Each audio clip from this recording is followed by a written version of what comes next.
बच्चों, मैं पिछले वीडियो में क्षितिज भाग 1 पाठ 1 का कवि परिचय दिया था। सूरदास के बारे में बताया था।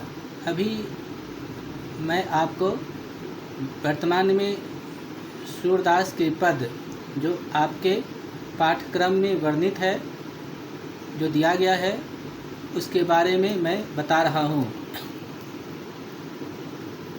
तो पद 1 सूरदास कह रहे हैं कि उधो तुम हो बर भागी, अपरस रहत स्नेह तगाते, नाहिन मन अनुरागी।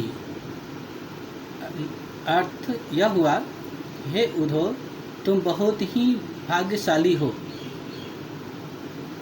हे उधो, तुम बहुत ही भाग्यशाली हो, क्योंकि तुम श्री कृष्ण के नज़दीक रहते हुए भी उनके अनुरागी नहीं बन पाए, अर्थात उनसे प्रेम नहीं कर पाए। जैसे कमल का पत्ता जल से संसर्ग रहते हुए भी वह जल से अछूता ही रहता है, उसी प्रकार आप भी भगवान श्री कृष्ण के नज़दीक होते हुए भी आप उनके प्रेमी नहीं बन सके।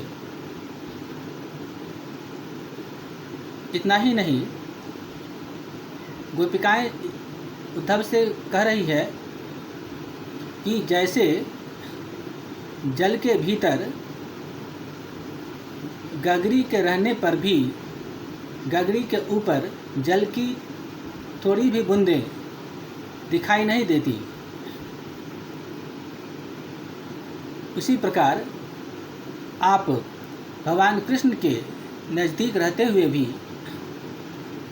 आप पर उनका कोई भी प्रभाव नहीं पड़ सका। इसीलिए हे उद्धव, मेरी दृष्टि में आप बड़े भाग्यशाली हैं। आपने कभी तो प्रेम रूपी नदी में पाँव रखा ही नहीं, तो फिर प्रेम का स्वाद क्या होता है यह आपको कैसे पता चलेगा।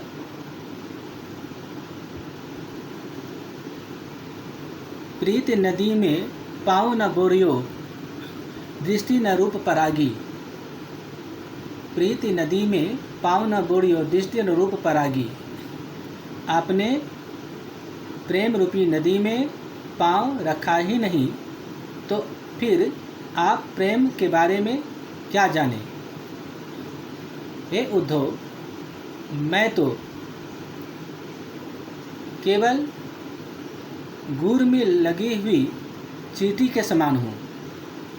जैसे गुड़ से यदि चींटी को अलग कर दिया जाए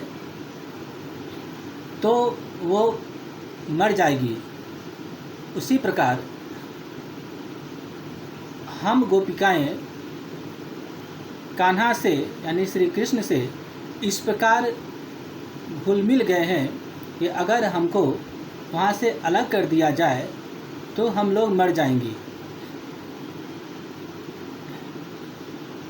उद्धव को गोपिकाएं प्रेम की मर्यादा और प्रेम के बारे में समझा रही है कि जो किसी से प्रेम करता है वही उसके बारे में उसके सार तत्व को समझता है। आपने तो कभी किया नहीं, इसीलिए आप उस प्रेम सार को क्या समझिएगा। अब मैं आपको अर्थ भी बता दिया कि अब इसको देखिए। उधो तुम हो बर भागी, अपरस रहत स्नेह तगाते, नाही मन अनुरागी। पुरनै पात रहत जल भीतर, तारस देह न त्यागी। जो जल माह तेल की गागरी, बूंद न ताकी लागी। प्रीत नदी में पाँव न बोरियो, प्रीत नदी में पाँव न बोरियो, दृष्टि रूप न परागी। इसका अर्थ मैंने आपको बता दिया। अब आप पद 2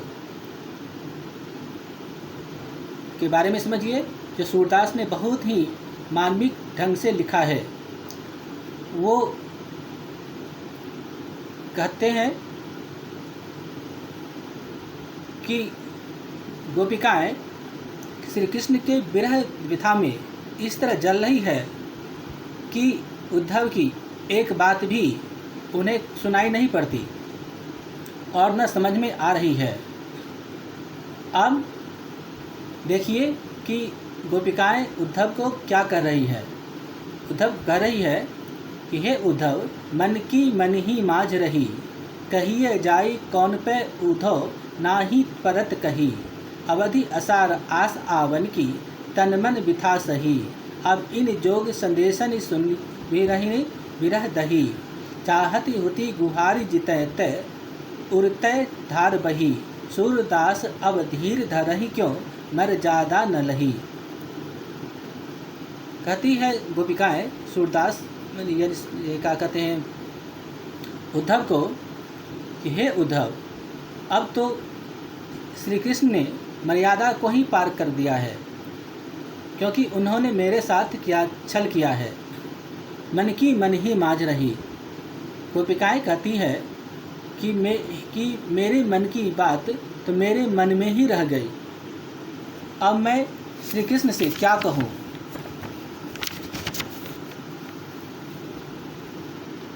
गोपिकाएं पुनः कहती है कि वो इस समय भगवान कृष्ण से कुछ कहना भी चाहती तो नहीं कह पा रही है, क्योंकि उन्होंने तो आपके द्वारा योग संदेशा भेजा है। इस योग संदेश को सुनकर तो मेरी विरह की अग्नि और भी दहक उठी है, क्योंकि योग के द्वारा हम लोग श्री कृष्ण को पा नहीं सकते और आपने योग के द्वारा श्री कृष्ण को पाने की बात कही है। इतना ही नहीं, हे उद्धव, जब जब मैं श्री कृष्ण की गुहार लगाती हूँ, उन्हें याद करती हूँ, तब तब आँखों में जल की धारा बहने लगती है। अब इस स्थिति में मैं योग कैसे करूं? और योग हो भी नहीं सकता है, क्योंकि हम लोग श्री कृष्ण के प्रेम के प्यासे हैं और उनके बिना हम लोग जिंदा भी नहीं रह सकते। आपका योग संदेश तो आप ही तक रह गई। इतना ही नहीं, आप को मैं ये भी कहना चाहती हूँ कि आप कहते हैं कि धीरज रखने के लिए, तो धीरज कैसे रखूँ, क्योंकि धीरज रखने का समय ही नहीं रहा, क्योंकि कृष्ण ने मर्यादा का पालन नहीं किया, उन्होंने मेरे साथ छल किया है। ये आपका पाठ 2 का अर्थ हुआ और इसके बाद मैं अगले 2 पद का अर्थ बताऊंगा। तब तक के लिए धन्यवाद।